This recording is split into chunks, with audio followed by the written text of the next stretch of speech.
Friends, तो आज मैं बात करती हूँ एनक्वास का और एक बहुत इंपॉर्टेंट रजिस्टर जो है कंप्लेंट रजिस्टर और ग्रीवेंस रेड्रेसल रजिस्टर। तो कंप्लेंट रजिस्टर का मैं दो फॉर्मेट बताऊंगी आज। एक फॉर्मेट में अगर कंप्लेंट हमारे पास हो तो हम कैसे लिखेंगे, और अगर उस महीने में, जैसे कि मान लीजिए कि इस महीने में हमारे पास कोई कंप्लेंट नहीं है, तो हम जो मीटिंग है वो कैसे कंडक्ट करेंगे। ये दो फॉर्मेट मैं आप लोगों के साथ आज शेयर करूंगी। तो चलिए शुरू करते हैं। पहले दिन जब हम मीटिंग कंडक्ट करेंगे तो हम लोग कुछ इस तरीके से लिखेंगे। पहले लिखेंगे meeting number 1, place, date, time. उसके बाद नेम ऑफ मेंबर प्रेजेंट, मतलब इस कमेटी के लिए आपने जिस जिस मेंबर को लिया है उन सब का नाम यहाँ पे लिखेंगे। उसके बाद लिखेंगे रेजोल्यूशन अडोप्टेड। रेजोल्यूशन में मैंने लिखा today on 22 July grievance committee meeting is being hold and following resolutions are adopted. उसके बाद आता है मीटिंग एजेंडा, मतलब ये मीटिंग हम लोग क्यों कर रहे हैं, यहाँ पे हम लोगों को वो लिखना है। तो फिर मैंने लिखा to introduce each members with each other as the members of grievance redressal committee, मतलब हमने जितना सारा मेंबर्स है उनको एक दूसरे के साथ इंट्रोड्यूस किया। दूसरा पॉइंट है to define role and responsibility of each members for providing quality service by addressing the grievance raised by the beneficiaries. उसके बाद हम लोगों ने अपने का रोल्स और रेस्पॉन्सिबिलिटी किया होगा, वो सारे मेंबर्स में हम लोगों ने डिसाइड किया बेनिफिशियरी को क्वालिटी ऑफ सर्विस देने के लिए। जो कंप्लेन किया गया है उसके बेसिस पे अगर हम लोग क्वालिटी सर्विस दे पाए बेनिफिशियरी को, इसलिए हम लोगों ने अपना अपना रोल्स और रेस्पॉन्सिबिलिटी क्या है वो पता किया। उसके बाद the week members aware regarding their responsibilities and to find out the gaps and grievance from the complaints box once in a month. उसके बाद हम लोग ये पता करेंगे कि कंप्लेंट बॉक्स में जो ग्रीवेंस है उससे हम लोग पता करेंगे कि हम लोग का गैप्स क्या है, ये सब। उसके बाद आता है रेजोल्यूशन, जिसपे मैंने लिखा identification of role and responsibilities of member. Resolution पे हम लोगों ने आइडेंटिफाई किया कि किसका क्या रोल एंड रेस्पॉन्सिबिलिटी रहने वाला है। उसके बाद नंबर 2 पे MOIC as a chairperson of the committee will ensure conduction of meeting in each month and will inform the meeting time and venue. मैंने MOIC जो है उनको चेयरपर्सन ऑफ द कमिटी बनाया है, और जो MOIC है वो हर महीने मीटिंग अच्छी तरह से कंडक्ट हो और मीटिंग का टाइम और वेन्यू क्या रहेगा वो MOIC डिसाइड करेंगे। 3 नंबर पे he will employ each members for each task for providing better services and to address the grievance. MOIC sir जो है वो ईच मेंबर को अपना अपना टास्क बता के दिए हैं फॉर बेटर सर्विस के लिए। CHO का क्या रोल होगा? As an incharge of HWC she will ensure the presence of each members in meeting. CHO HWC का जो है वो इंचार्ज है। CHO एंश्योर करेगी कि जितना सारा मेंबर है इस कमिटी का वो सब मीटिंग में प्रेजेंट रहे। She will plan how to address the grievance if arise any after discussion with team members. CHO जो है अगर कोई ग्रीवेंस या फिर कंप्लेन आता है तो उसको कैसे टीम मेंबर के साथ डिस्कशन के टाइम एड्रेस करना है, उसको लेके प्लान जो है वो बनाएगी। फिर यहाँ पे एक आशा को मैंने लिया जो कि she will be responsible to open the suggestion box cum complaint box in each month before the meeting and to collect the complaints if any। मतलब मैंने एक आशा को सिलेक्ट किया जो सजेशन बॉक्स और कंप्लेंट बॉक्स हर महीने खोलने के लिए और जो कंप्लेंट है वो कलेक्ट करने के लिए रेस्पॉन्सिबल रहेगी। उसके बाद मैंने लिखा she will submit these complaints to CHO at meeting and will take part in addressing the issue। आशा जो है वो कंप्लेंट कलेक्ट करेगी और मीटिंग के दौरान CHO को वो वाला कंप्लेंट सबमिट करेगी। उसके बाद role of the other members in the team, other members जो बाकी है उन लोगों का क्या रोल रहेगा। All other members will participate in meetings on time and will take part in solving the issue if any. Other members जो है मीटिंग का, वो मीटिंग में पार्टिसिपेट रहेंगे ऑन टाइम और जो प्रॉब्लम अराइज होता है कंप्लेन का उसको सॉल्व करने में मदद करेंगे। उसके बाद यहाँ पे सिग्नेचर ऑफ मेंबर्स होगा, जो जो पार्टिसिपेट किया उनका नाम। तो पहला दिन का जो मीटिंग है उस मीटिंग पे हम लोग सबको इंट्रोडक्शन देंगे कि क्यों हम ये कमेटी बना रहे हैं। फिर दूसरे महीने से जो मीटिंग होगा, अगर कंप्लेन आता है तो उस बेसिस पे हम लोग आगे बढ़ेंगे। अब मैं एक कंप्लेन दिखाती हूँ जो मेरे पास आया था। ये है दूसरे महीने का, जबकि मेरे पास एक जो कंप्लेन आया था।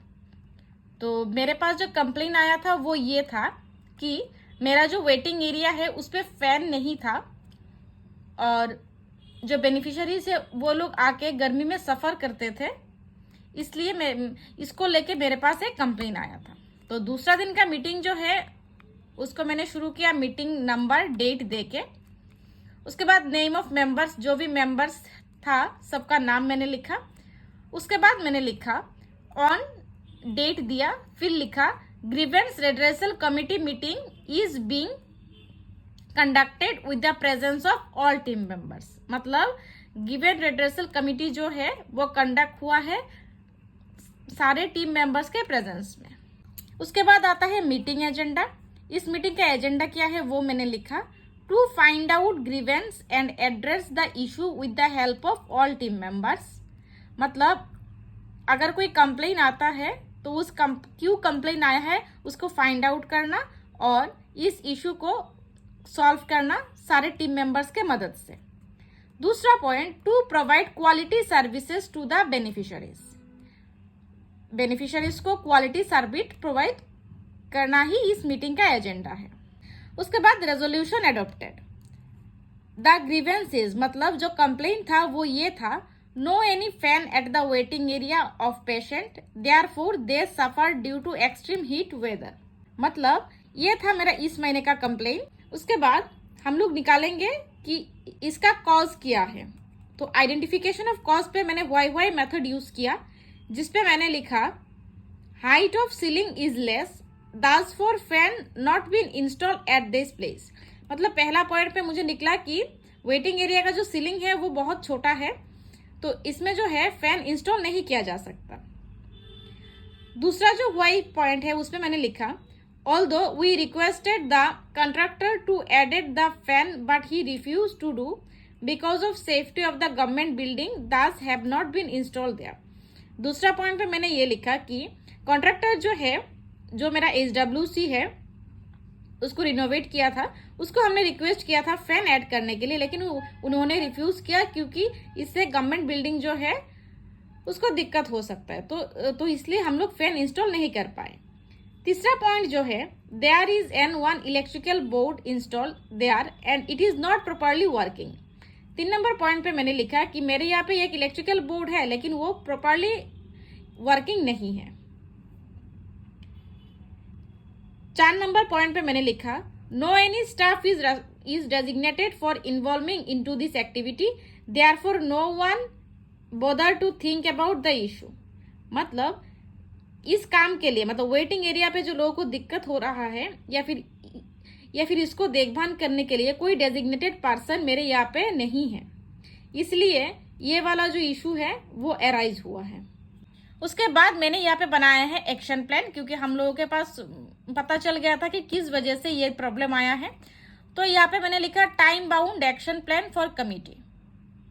तो करेक्टिव एक्शन टू टेक, फिर पर्सन रेस्पॉन्सिबल, फिर डेट एक्शन टू बिगिन और डेट टू कंप्लीट क्लोजर। तो करेक्टिव एक्शन टू टेक मतलब इसको ठीक करने के लिए हम लोग क्या क्या करेक्शन करेंगे। पहला, electric board will repair immediately, मतलब हम लोग इलेक्ट्रिक का जो बोर्ड है उसको तुरंत रिपेयर करेंगे। फिर by 2 ceiling fan and fix it in waiting public patient area. हम लोगों ने ये किया कि हम लोग 2 सीलिंग फैन खरीदेंगे और इसको वेटिंग एरिया पे जैसे हो लगाएंगे। पर्सन रेस्पॉन्सिबल हमने सीएचओ को रखा, और date action to begin, action के लिए हम लोग जिस दिन हमारा मीटिंग होगा उसी का डेट देंगे, और डेट टू कंप्लीट और क्लोज डेट हम लोग देंगे नेक्स्ट मीटिंग जब होगा तब का। उसके बाद यहाँ पे सिग्नेचर ऑफ मेंबर्स पार्टिसिपेट, यहाँ पे सबका सिग्नेचर होगा। अगर किसी महीना कोई भी कंप्लेन ना हो तो हम लोग कैसे अपना कंप्लेन या फिर हमारा जो ग्रीवेंस का जो मीटिंग है उसको कंडक्ट करेंगे, आइए मैं उसके लिए दूसरा फॉर्मेट जो है वो आप लोगों के साथ शेयर करती हूँ। अब मैं आप लोगों के साथ शेयर करूंगी, अगर किसी महीने ऐसा हो कि हमारे पास कंप्लेन नहीं है तो हम लोग कैसे मीटिंग कंडक्ट करेंगे। इसके लिए पहले हम लोग लिखेंगे मीटिंग का नंबर, डेट, टाइम और प्लेस। उसके बाद नेम ऑफ द मेंबर्स जो है उन सबका नाम होगा। उसके बाद मीटिंग रेजोल्यूशन एडॉप्टेड में हम लोग लिखेंगे कि ऑन फिर date with the presence of all grievance redressal committee members meeting is being conducted, मतलब सारे टीम मेंबर्स को लेके मीटिंग जो है वो कंडक्ट हो रहा है। उसके बाद मीटिंग एजेंडा पे review the pending agenda, pending अगर कोई पेंडिंग एजेंडा रहेगा तो उसको हम रिव्यू करेंगे। Finding out the grievance and make a time bound action plan as per cause, मतलब अगर कोई ग्रीवेंस होगा, कंप्लेन होगा, हम उसको देखेंगे और उसके हिसाब से टाइम बाउंड करके हम एक्शन प्लान बनाएंगे।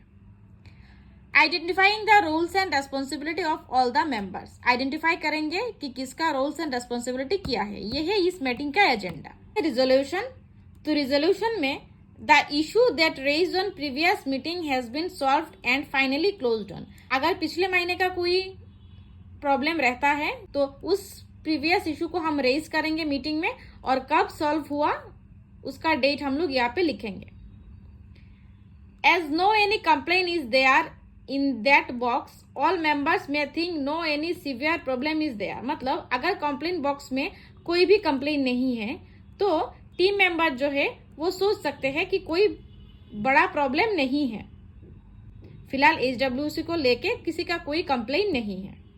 उसके बाद सिग्नेचर ऑफ ऑल मेंबर्स, तो यहाँ पे सब लोग सिग्नेचर करेंगे और उस दिन का मीटिंग जो है वो कंप्लीट होता है। तो आज का मेरा टॉपिक यहीं पे खत्म होता है, कंप्लेन रजिस्टर का। अगर आपको किसी भी टाइप की रजिस्टर के बारे में पूछना है तो आप मुझे कमेंट कर सकते हैं, मैं नेक्स्ट वीडियो उसी रजिस्टर पे बनाऊंगी। तो आज के लिए बस इतना ही, फिर मिलेंगे अगले किसी वीडियो में।